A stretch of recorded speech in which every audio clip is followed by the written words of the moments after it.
Hello, welcome to Yoga Story Time. Today we will be continuing our reading of An Introduction to Yoga, a book from 1907 by Annie Besant, who did a series of 4 lectures on the practice of yoga. So let's just jump right in.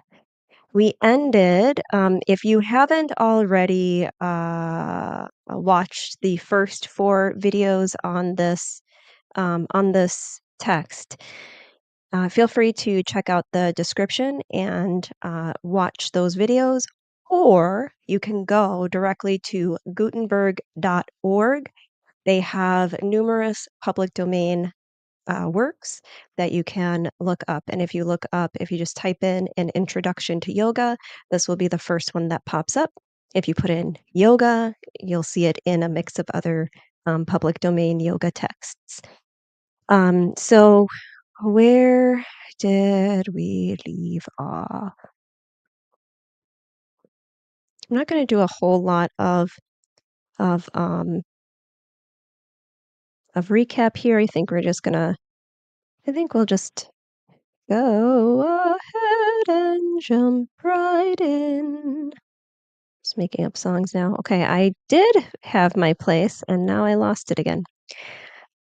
If you are finding me on Twitch, I am extending my December goal to January. 25 followers on Twitch is my goal for January. So do follow, like, share if you are finding value from these practices or from these every once in a while pop-up readings.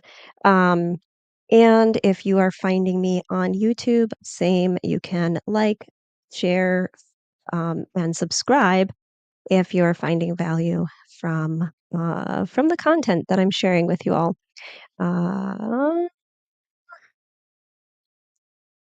We left off talking about the deepest essence of human life.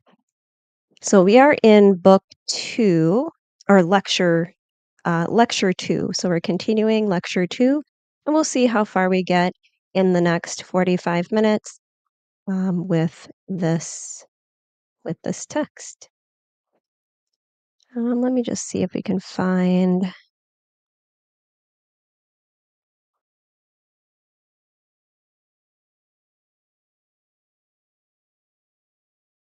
Okay, so we ended up with this sentence. Let me actually bring a little bit more context into it. We ended here. So with the essence of the self, so with the existence of the self, the cognition of the individual. Oh, apologies. So with the existence of the self-existence of the universal self becomes, in the limited self, activity, preservation of existence.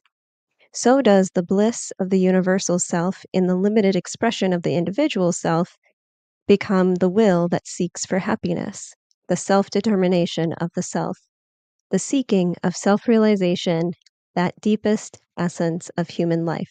Yes, so I remember now when we read through this, I'm like, it's a lot of self.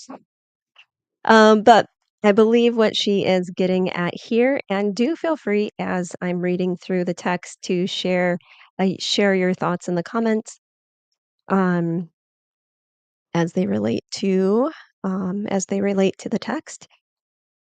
What we're getting at here is this idea of a universal, this sort of oneness, this collective consciousness self versus this kind of individualized self, and how the interplay between that collective consciousness, that universal self, and the individual self. And again, for more context, you can read or watch the previous videos or read this for yourself on gutenberg.org. So continuing on,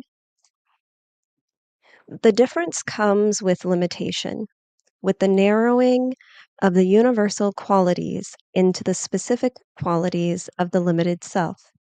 Both are the same in essence, though seeming different in manifestation. We have the power to know, the power to will, and the power to act.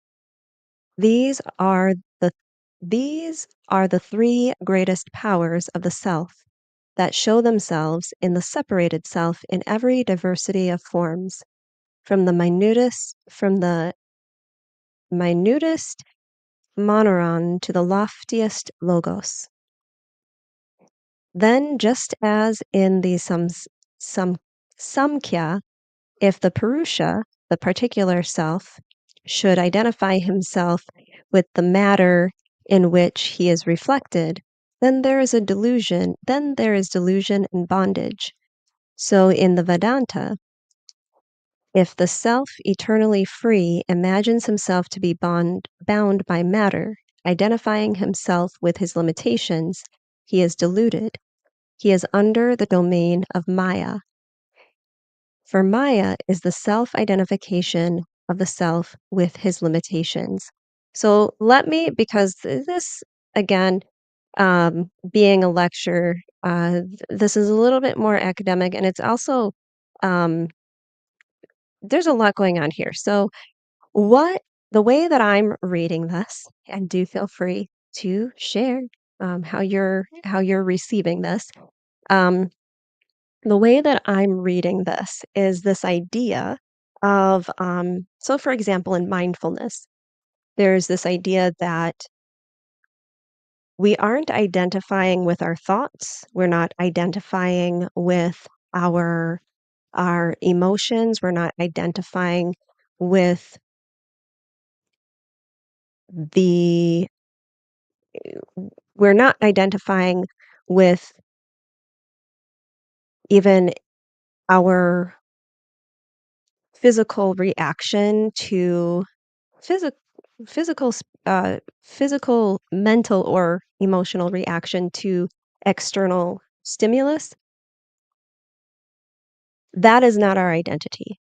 Our identity is our true identity, the true self, the higher self, is beyond those reactions, is beyond our thoughts, is beyond our emotions, that we don't have to identify with what is um, what is not sustainable, or what is not sustained, what is fleeting. So, right, our thoughts, they come and go. Yes, we can have rumination of thought. We can have this kind of thought that keeps coming back and back and back and back again. But if we are, for most of us, we're not going to only be thinking. That thought is going to pass, even if it comes back again and again. Same thing with our emotions.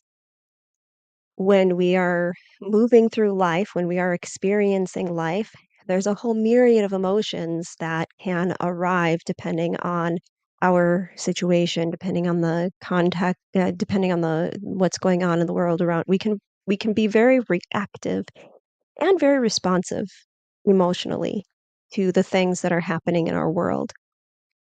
But that emotion is not our identity. So I think this is what she is talking about here, that the um, and she'll probably explain it, because I feel like sometimes I comment and then I read the next line and then she's like, "Oh," basically like what I just said.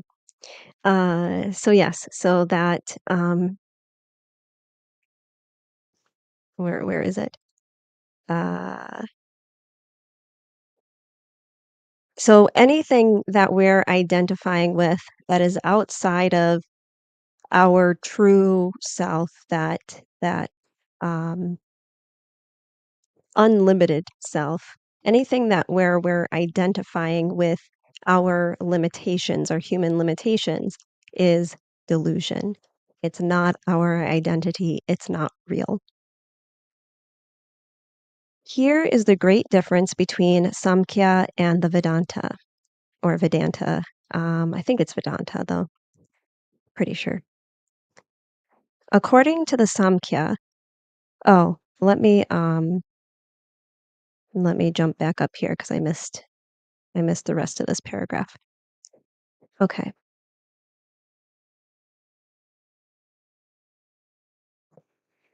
For Maya is the self-identification of the self with his limitations. The eternally free can never be bound by matter. The eternally pure can never be tainted by matter. The eternally knowing can never be deluded by matter. The eternally self-determined can never be ruled by matter, save by his own ignorance. His own foolish fancy limits his inherent powers. He is bound because he imagines himself bound. He is impure because he imagines himself impure. He is ignorant because he imagines himself ignorant. With the vanishing of delusion, he finds that he is eternally pure, eternally wise.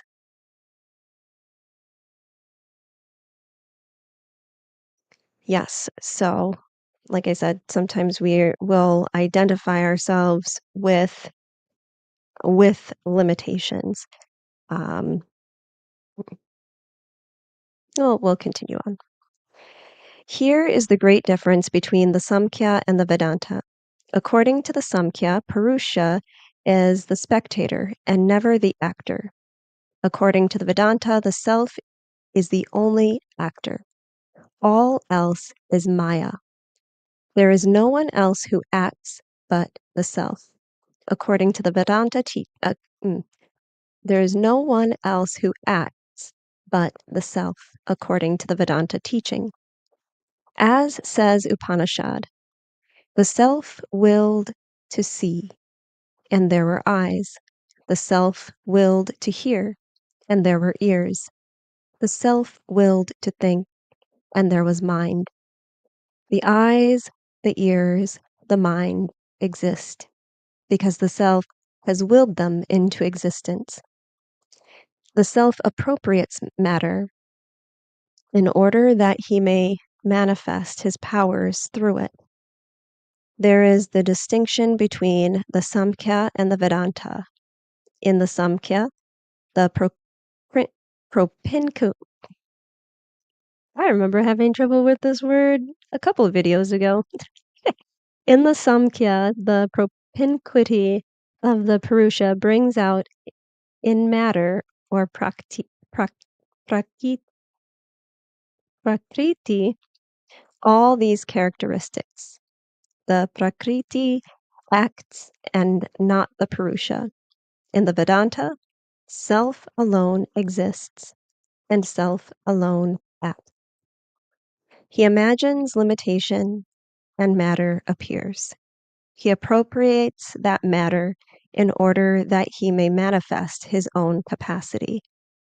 So this reminds me actually a little bit of if you have seen the movie The Matrix, this reminds me actually a little bit of that, right? Like there is we our limitations are manifest in matter and in oh gosh, it's been so long since I've seen that movie, but there is this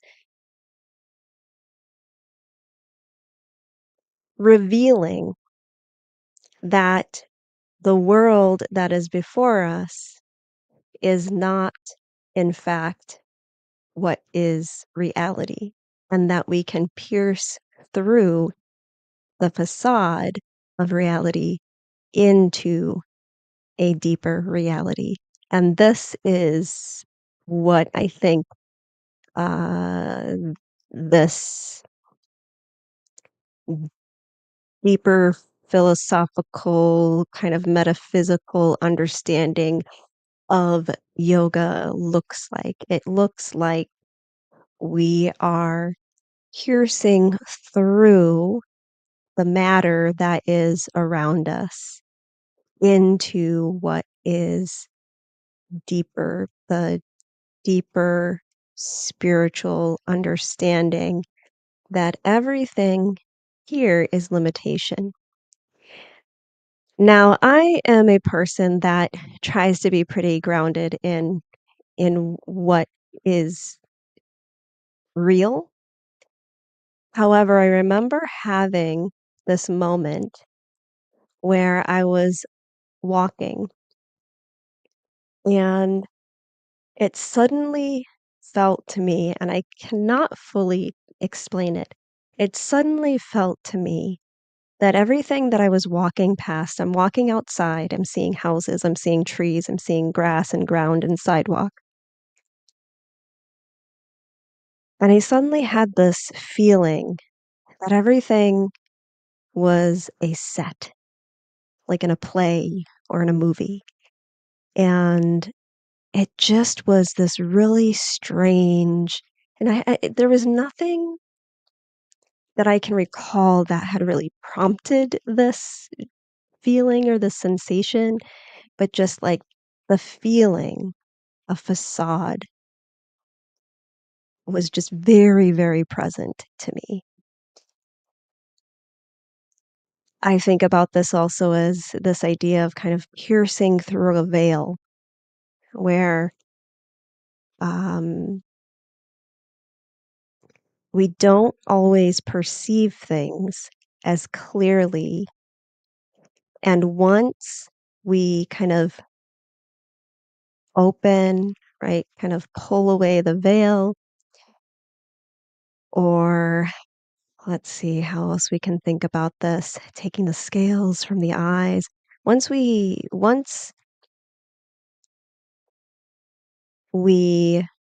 are in a still and quiet place, we start to see a little bit more clearly what is real. I'm going to leave that there. Always feel free to push back or agree or something in between. Feel free to share your thoughts or any experiences like that you've had.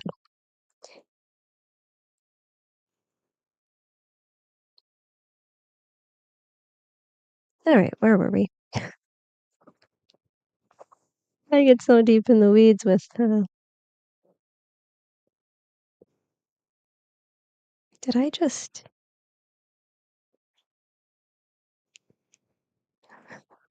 where did I didn't even touch anything. Okay. Oh man. Okay.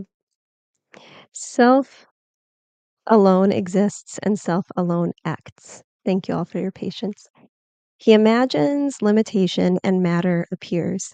He appropriates that matter in order that he may manifest his own capacity.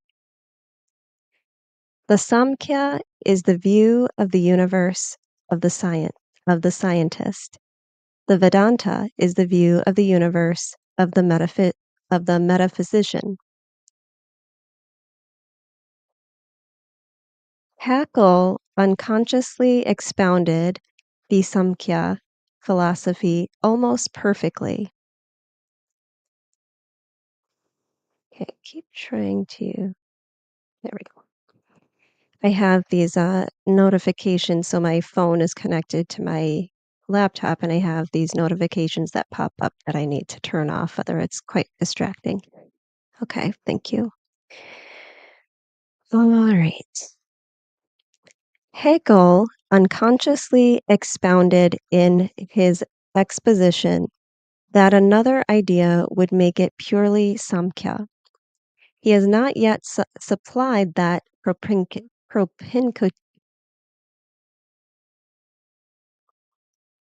I think I need like a stunt double for hard words. Somebody to like come in and say the hard words for me.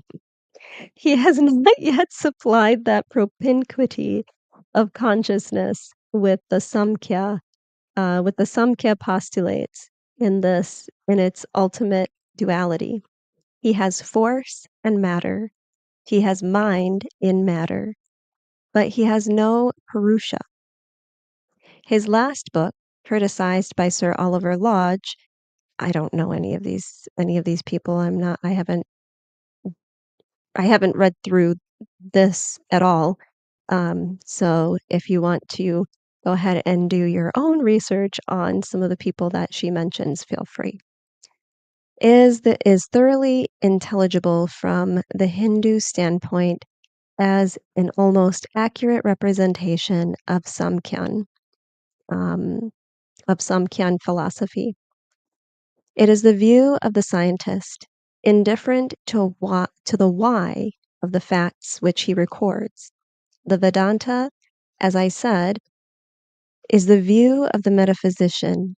He seeks the unity in which all diversities are rooted and into which they are resolved. Now, what light does theosophy throw on both these systems?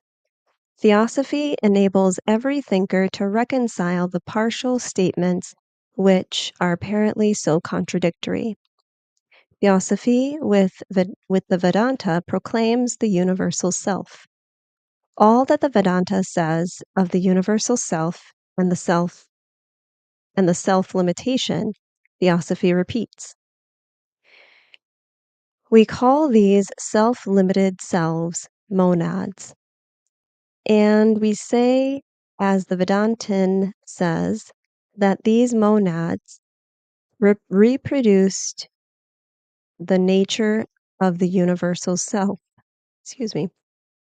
of the universal self whose portions they are. And hence, you find in them the three qualities which you find in the Supreme. They are units, and these represent the Purushas of the Samkhya, but with a very great difference. For they are not passive watchers, but active agents in the drama of the universe. Although, being above the fivefold universe, they are as spectators who pull the strings of the players of the stage. The monad takes to himself from the universe of matter atoms which show out the qualities corresponding to his three qualities, and in these he thinks and wills and acts.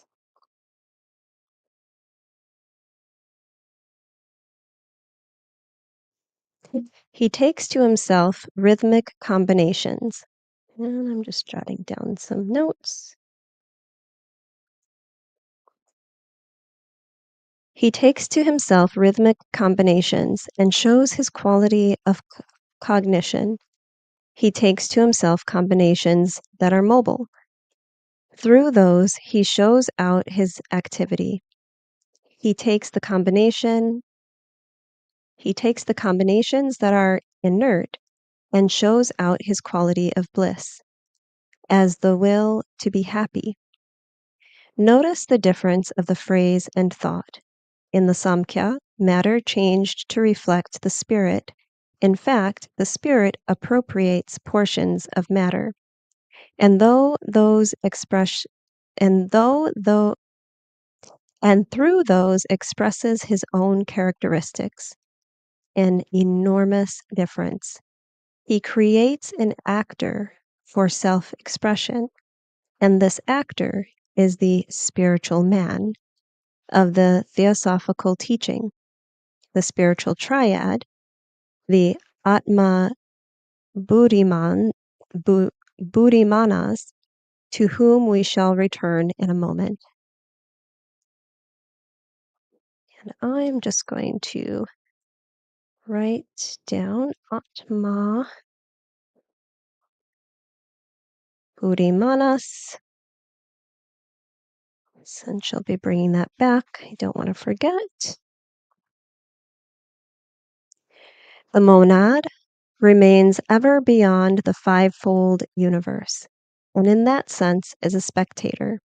He dwells beyond the 5 planes of matter, beyond the atmic or akasic, beyond the Buddhic plane, the plane of Vayu, beyond the mental plane, the plane of Agni, beyond the astral plane, the plane of Varuna, beyond the physical plane, the plane of Kubera.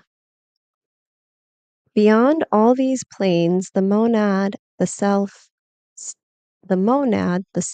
stands self-conscious and self-determined.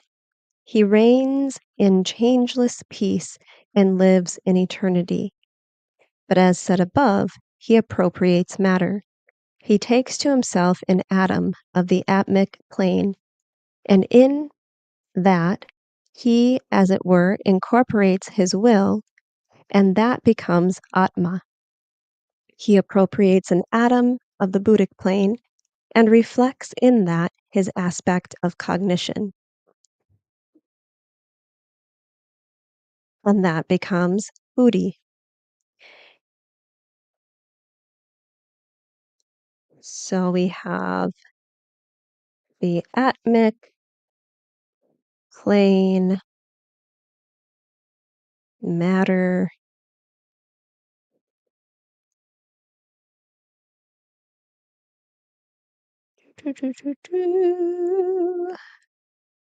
we have the Buddhic plane,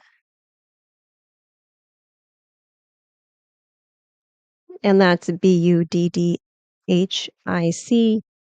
Buddhi, Buddhi, in case that's unclear.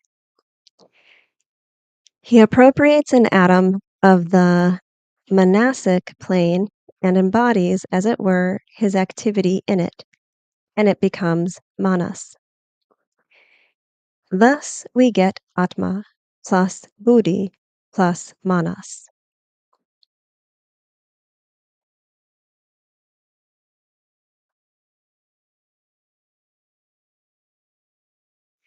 That triad is the reflection in the 5-fold universe of the monad beyond the in the 5-fold universe of the monad beyond the 5-fold universe.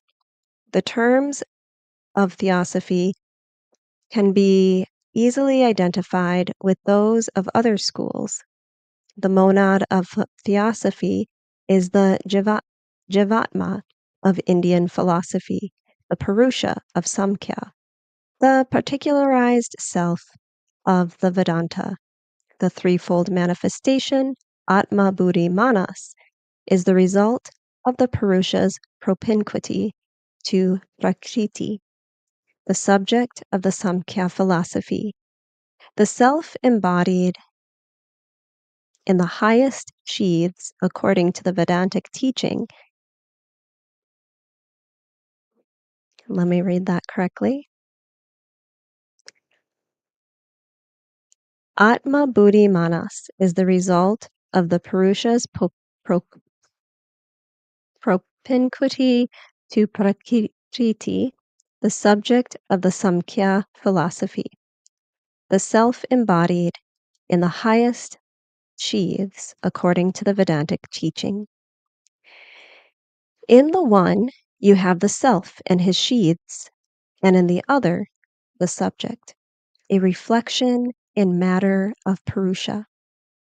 Thus, you can readily see that you are dealing with the same concepts, but they are looked at from different standpoints. We are nearer to the Vedanta than to the Samkhya. But if you know the principles, you can put the statements of the two philosophies in their own niches and will not be confused. Learn the principles, and you can explain all the theories. That is the value of the theosophical teaching. It gives you the principles and leaves you to study the philosophies.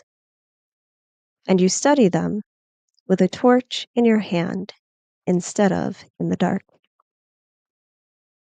Now, when we understand the nature of the spiritual man, or triad, What do we find with regard to all the manifestations of consciousness? That they are duads, spirit matter everywhere, on every plane of our fivefold universe. If you are a scientist, you will call it spiritualized matter. If you are a metaphysician, you will call it materialized spirit. Either phrase is equally true, so long as you remember that both are always present in every manifestation, that what you see is not the play of matter alone, but the play of spirit matter inseparable through the period of manifestation. Then, when you come in reading an ancient book to the statement, mind is material, you will not be confused. You will know that the writer is only speaking on the Samkhyan line, which speaks of matter everywhere, but always implies that the spirit is looking on, and that this presence makes the work of matter possible. You will not, when reading the constant statement in Indian philosophies that mind is material, confuse with confuse this with the opposite view of the materialist, which says that mind is the product of matter, a very different thing. Although the Samkhyan may use materialistic terms, he always points the vivifying influence of the spirit. Apologies. He always posits the vivifying influence of spirit, while the materialist makes spirit the product of matter. Really, a gulf divides them, although the language they use may often be the same. So this is interesting from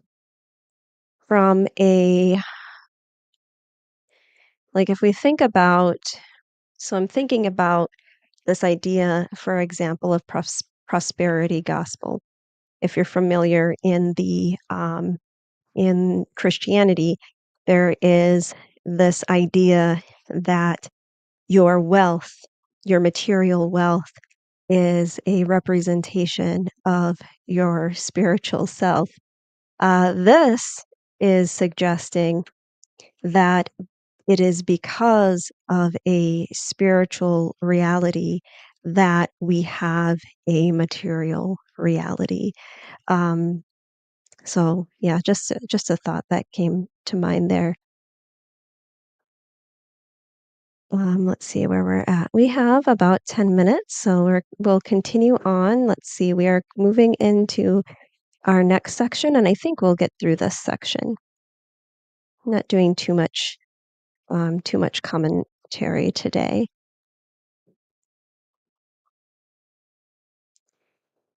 The next section of this lecture is called Mind. Yoga is the inhibition of the functions of the mind, says Patanjali. The functions of the mind must be suppressed, and in order that we may be able to follow out really what this means, we must go more closely with the Indian philosopher,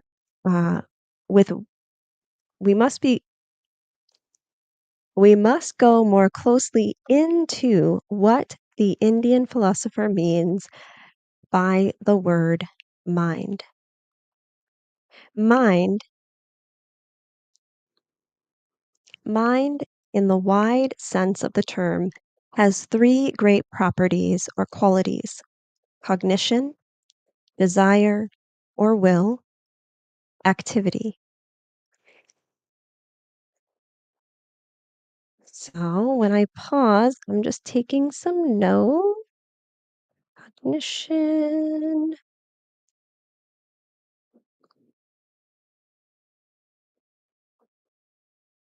Okay. Now, yoga is not immediately concerned with all these three, but only with one, cognition, the Samkhyan subject. But you cannot separate cognition. as we have seen, completely from the others because consciousness is a unit. And although we are only concerned with the part of the consciousness which we specifically call cognition, we cannot get cognition all by itself. Hence, the Indian psychologist investigating this property, cognition, divides it up into three, or as the Vedanta says, into four. With all submission, the Vedantin here makes a mistake. If you take up the Vedantic book and read about mind, you will find a particular word used for it, which translated means internal organ.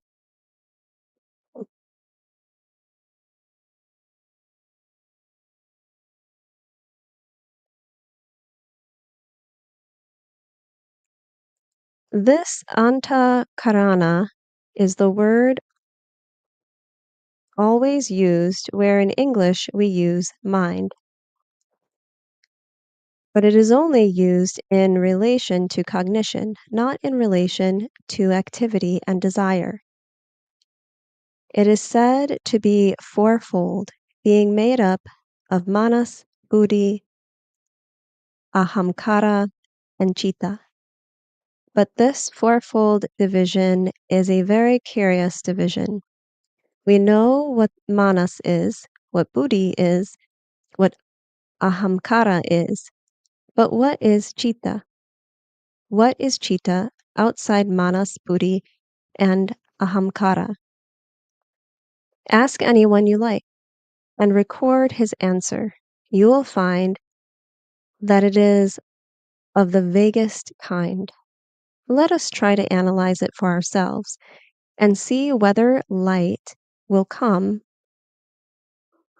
upon it by using the theosophic idea of a triplet summed up in a fourth. That this is not really a fourth, but the summation of the three, manas, buddhi, and ahamkara, are the three different sides of a triangle. Which triangle is called citta. The citta is not a fourth, but the sum of the three, manas, buddhi, and ahamkara. It's kind of repetitious here. This is the old idea of a trinity in unity. Over and over again, H.P. Blavatsky uses this summation as a fourth in her triplets, for she follows the old methods. The fourth, which sums up the three, but is not other than they, make a unity out of their apparent diversity. Let us apply that to antakara. Antakarana. Take cognition. Though in cognition, that aspect of the self is predominant, yet it can exist absolutely alone. The whole self is there in every act of cognition. Similarly, with the other two, one cannot exist separate from the others. Where there is cognition, the other two are present, though subordinate to it. The activity is there, the will is there.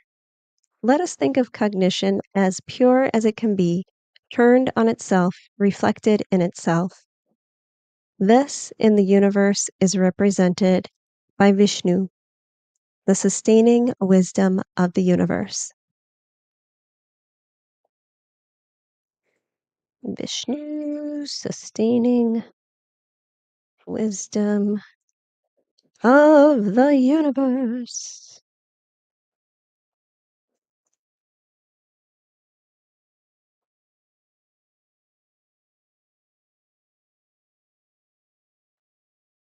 Yeah, I look down and I lose my place. Cognition. Oh, I'll just start from the beginning of that paragraph. Take cognition. Though in cognition, that aspect of the self is predominant, yet it cannot exist absolutely alone. The whole self is there in every act of cognition. Similarly with the other two, one cannot exist separate from the others. Where there is cognition, the other two are present, though subordinate to it. The activity is there, the will is there. Let us think of cognition as pure as it can be, turned on itself, reflected in itself. And we have buddhi, the pure reason, the essence of cognition. This, in the universe, is represented by Vishnu, the sustaining wisdom of the universe. Now let us think of cognition looking outwards and as reflecting itself in activity, its brother quality. And we have a mixture of cognition and activity, which is called manas, the active mind. Manas, active mind.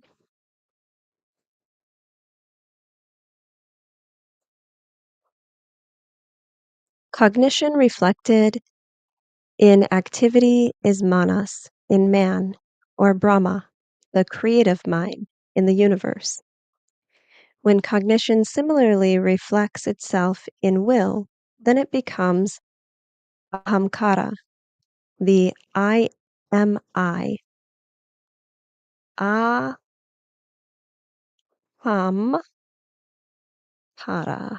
I am I.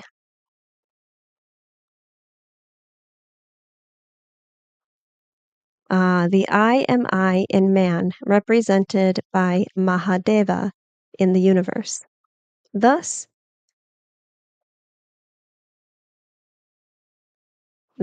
we have found within the limits.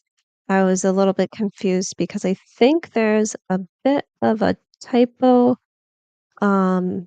with we. It's spelled WEE, like we, which I don't think that's what it's meant. That's how it's meant.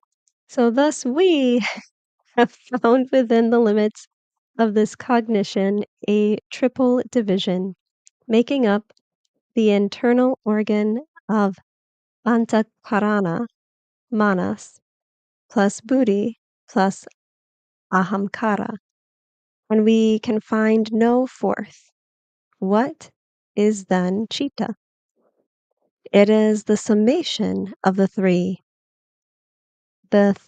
taken together, the totality of the three, because of the old way of counting these things, you get the division of antakarana, anatakarana into four. So here she is simply explain, maybe not so simply, but it seems that she's explaining or suggesting that um, that we have these three aspects, but there is some text that suggests that there's four and names chitta as separate from the other three. And in fact, that fourth chitta is the summation of the three. So because we're using a lot of Sanskrit and we're taking for the author's word her to a degree her interpretations, I think it would be good, and we'll go a little bit beyond our 45 minutes here. I think it could be helpful and useful, at least for me, to take some of these words and actually look into their etymology. So we're going to do that. And we're going to start with manas. So she had mentioned manas being the active mind. So I just want to break down like I want to take a look at what this word, what the etymology is. Break down the Sanskrit. Okay. Yeah, so that makes sense. Active mind makes perfect sense. Let me see if I can get a little bit better breakdown of the word. Sanskrit. So I'm looking on Wisdom Library.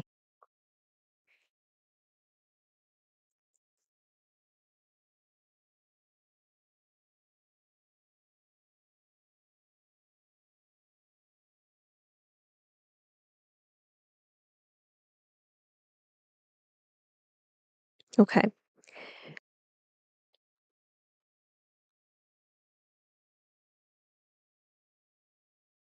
So what I am seeing here in this on this website, wisdomlibrary.org, or it's wisdomlib.org, lib shortened for library, um, is a Sanskrit word referring to the mind, refers to the mind, but I'm not really seeing, how sometimes you get that solid breakdown of ma, na, um,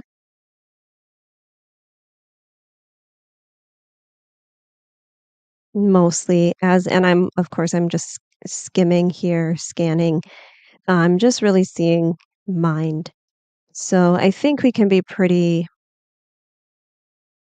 that is a pretty sufficient understanding of manas is mind, uh, or intellect.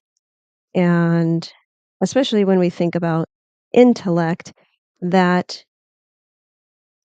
suggests some activity happening in the mind, intellectualizing, for example.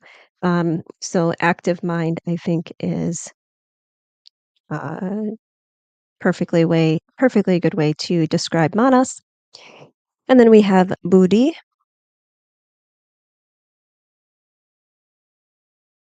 and that's Buddhi.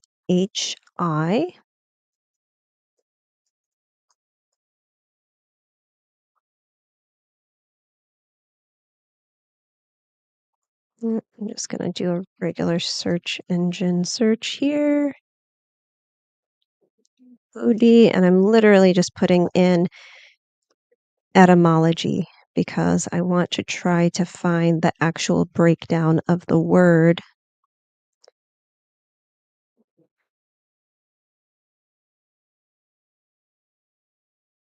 Okay. So we have here buddhi, a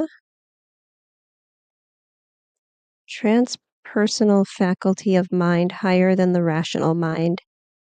That might be translated as intuitive intelligence or simply higher mind. That's coming from uh, Wiktionary.org.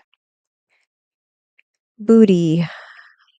Here's a yoga website, Sanskrit.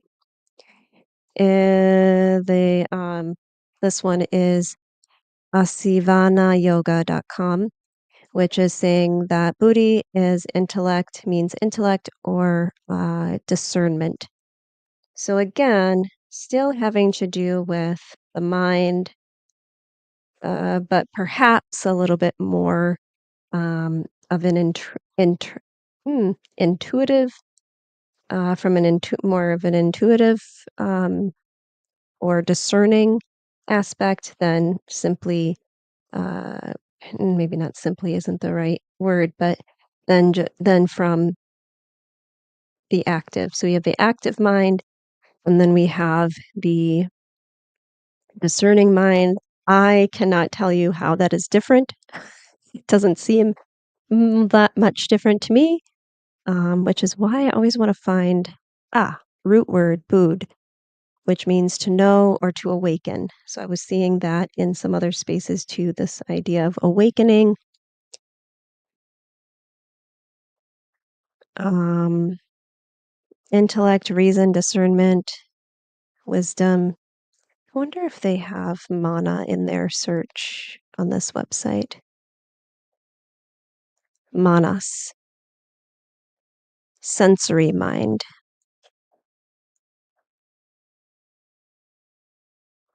Okay, so if we're seeing this makes a little bit better sense.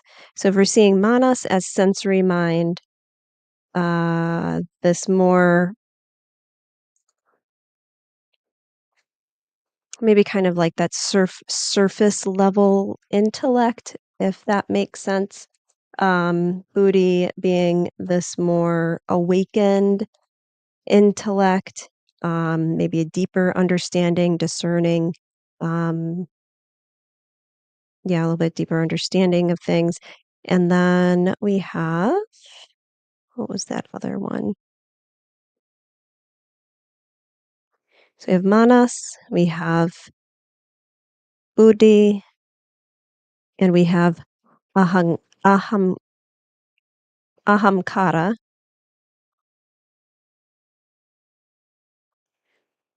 Ahamkara,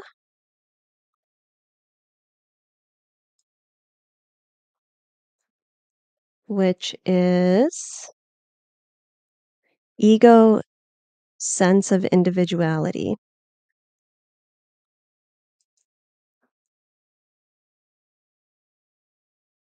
This is sort of our surface level self awareness.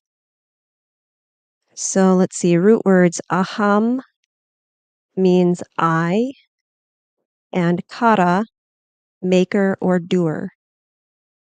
So the I, as in me, um, doer or maker.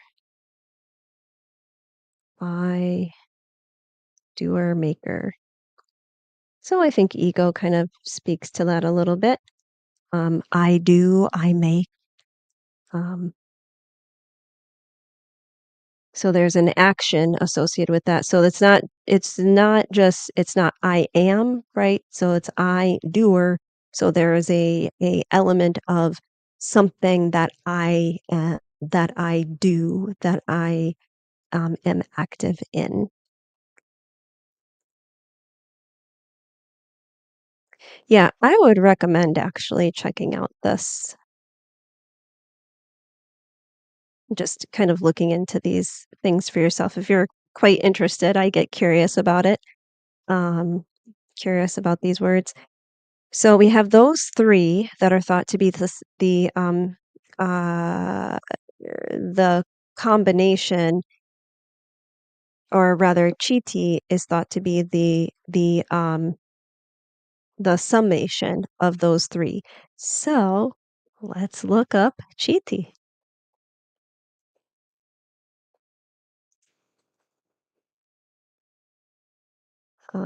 Chiti.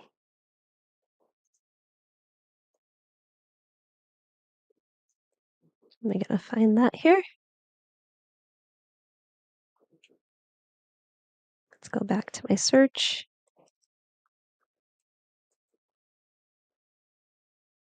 Etymology.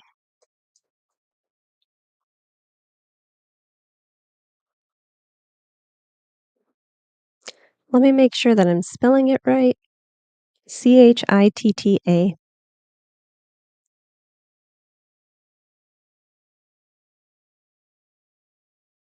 Okay.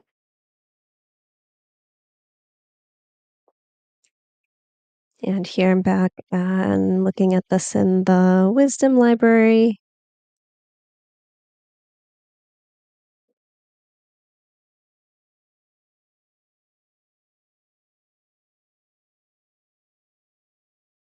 Hmm. I might have to put in specifically Sanskrit, 'cause I'm not sure if that really makes sense, but this is what I'm pulling up in Wisdom Library is that it's of Indian origin, predominantly used in South India, and used as a term of endearment for young children. So, I don't know how that would that would really connect or relate. So let me see if I can find Chiti, etymology, Sanskrit, yoga. Mind stuff. Yeah, so actually that makes perfect sense. Sometimes I feel like I should know these things being a yoga teacher, but my teaching and practice is much more physically focused, although I do enjoy guiding and practicing meditation and have recently gotten a little bit into mantra. Um, but the philosophy side of things is is one of those areas that you can go down as we are today, go down all these different rabbit holes. And the language and the richness of the philosophy can be a lot. So when with my focus and my clientele being more interested in the physical practice of yoga, I have not gotten a chance to really go so deep on the into the deeper philosophy. So we have chitta, which is from the root chid, to think, perceive, be conscious. Oh, there's a reference. So here I'm just looking at the Google AI overview. Yogas, chitta, vritti, nirodha in the Yoga Sutra 1, 2. The core definition of yoga, meaning yoga is the restraint, nirodha, of the mind stuffs, chitta, modifications, vritti. Yeah, okay. So this chitti, chitti, or chiti, is where, because I'm seeing both spellings. This is where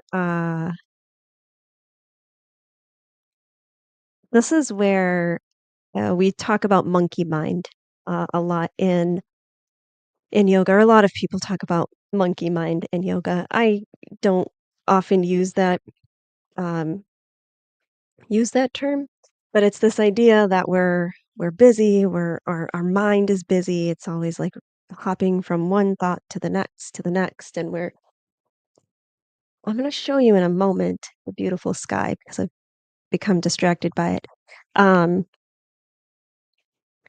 so speaking of cheetah, so cheetah is the mind stuff, all of the things that are going on in our mind, which makes perfect sense that she would make this distinction that chitta is actually the summation of manas, buddhi, and ahankara, because manas is the sensory mind, buddhi is the discerning mind, and ana, ana, ahankara hara is um, the ego, the well, let me go back into I don't think I wrote enough down on that one. Um, but yeah, we have on ha ahan Ahankara.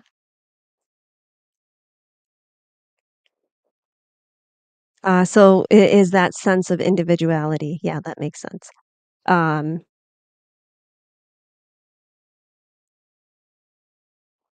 so as I'm reading here on asivanayoga.com, it's saying that it refers to the part of the mind that identifies with individuality and constructs a personal sense of self. I am this. This is mine. This is who I am. Um, so uh,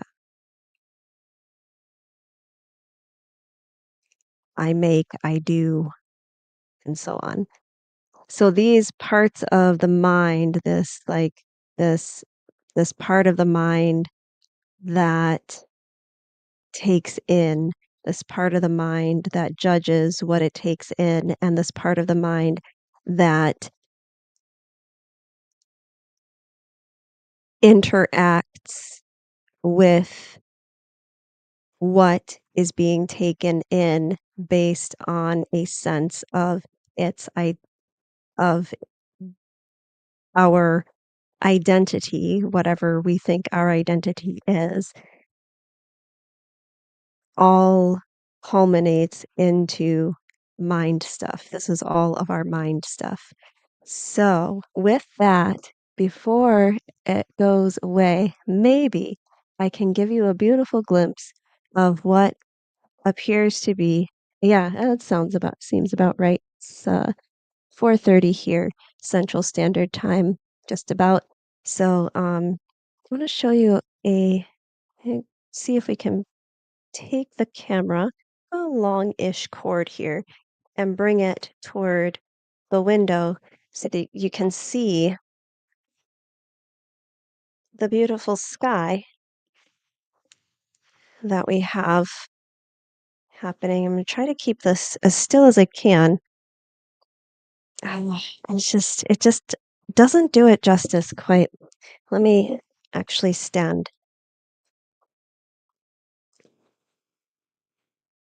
Apologies for all the moving around.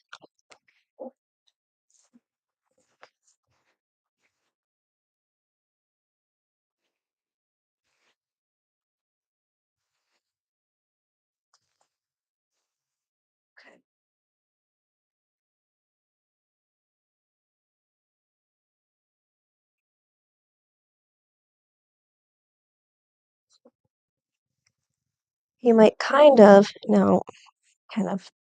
not really trying to peek in at the neighbors, but you can kind of see, let's see, that tree. You can kind of see the kind of like that rosiness of the sky. I have a sister who calls this the roséing hour.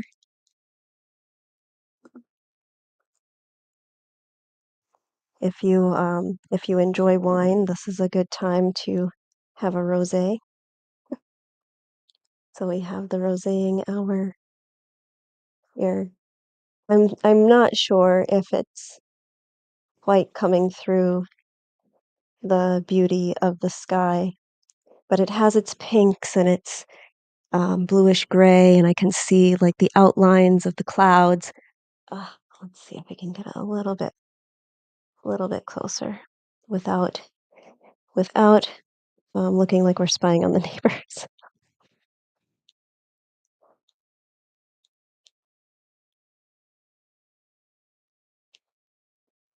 Mm. Maybe one day I'll guide these, or not guide. I'm just reading. Maybe one day I'll read these.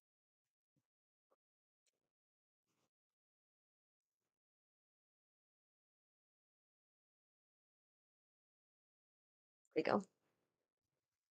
One day I'll read outside when it's nice and warm and sunny, and I can sit on the porch and, um, close to maybe close to a sunrise or uh, oh, I meant sunset, close to a sunset or a sunrise, um, and we can get an actual like clearer picture of the beauty of roséing hour, whether at dawn or dusk. Um, that that is good. That's good for today. We were on a little bit longer than I originally anticipated, but we closed the reading portion early on. We just did a little bit extra with the definitions. Do feel free, as always, to share what your thoughts, any insights that you have, any pushback into my insights. Again, I didn't offer a ton of commentary this time around. The next time we will be reading The Mental Body. And if you, again, did not, would like the fuller context to this video, you can watch the videos listed in the description or read up to lecture 2, um, up to the mental body or through mind, um, the section title. With that, thank you wherever you're finding me. If you're finding me on Twitch, follow, like, share. If you're finding me on YouTube, follow, like, and subscribe. And thank you so much if you're connected on LinkedIn and seeing this. And if you're connected on Facebook and seeing this, thank you so much for being here. As always, thank you for being here. Thank you for being you. Take care of yourselves out there. Peace.